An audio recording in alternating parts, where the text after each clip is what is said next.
अधिकारियों पर फिर से फूटा मंत्रियों का गुस्सा। राज्य जैसे मंत्रियों की भी नहीं सुन रहे अधिकारी। गजेंद्र सिंह शेखावत का फूटा गुस्सा। उसके साथ में बदतमीजी से बिहेव करोगे, मैं उससे डबल बदतमीजी से आपके साथ बिहेव कर सकता हूँ।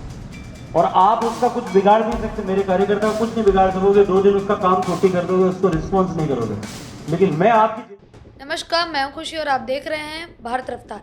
राजस्थान की सियासत में इन दिनों पारा चढ़ा हुआ है, लेकिन इस बार लड़ाई सत्ता और विपक्ष के बीच नहीं, बल्कि सरकार के अपने मंत्रियों और सूबे के ब्यूरोक्रेसी के बीच है।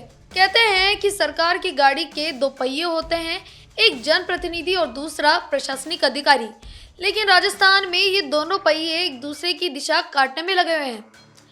हाल ही में हुए आईएएस और आईपीएस अधिकारियों के थोकबंद तबादलों के बाद लगा था कि विवाद थमेगा, लेकिन केंद्रीय मंत्री गजेंद्र सिंह शेखावत के एक वीडियो ने साग में घी डालने का काम कर दिया है। शेखावत साहब ने साफ लहजे में अधिकारियों को चेतावनी दे डाली। उन्होंने कहा कि कार्यकर्ताओं के साथ बदतमीजी बर्दाश्त नहीं होगी। अगर किसी ने मर्यादा लांघी तो मैं उन्हें छोड़ूंगा नहीं।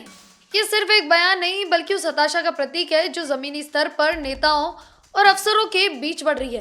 कार्यकर्ता शिकायत कर रहे हैं कि उनकी सुनवाई नहीं हो रही और मंत्री महसूस कर रहे हैं कि उनकी पावर कमजोर पड़ रही है। सिर्फ शेखावत ही नहीं, पूर्व मुख्यमंत्री वसुंधरा राजे ने भी बीजेपी की कार्यशाला में अधिकारियों को आईना दिखाया था।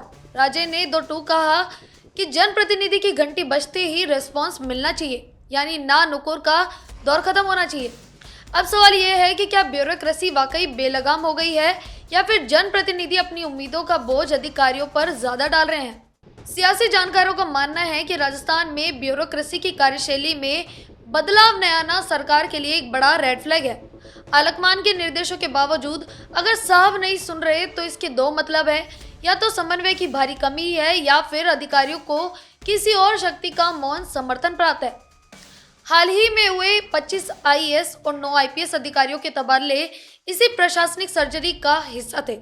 सरकार ने ऊर्जा, पीएचईडी और राजस्व जैसे महत्वपूर्ण विभागों में बदलाव कर ये संकेत दिया कि जो परफॉर्म नहीं करेगा या जनप्रतिनिधियों की अनदेखी करेगा, उसे लूप लाइन में भेज दिया जाएगा। लेकिन क्या सिर्फ तबादलों से ये ठनी हुई जंग खत्म होगी? क्या सरकार ब्यूरोक्रेसी को साथ पाएगी या फिर ये खींचतान विकास के पहिए को और धीमा कर देगी? फिलहाल तो राजस्थान में अफसरशाही और नेताओं के बीच की ये दरार कम होती नहीं दिख रही है। इस पूरे मामले पर बाकी आपकी क्या राय है, हमें कमेंट बॉक्स में जरूर बताएं और बने रहें हमारे साथ।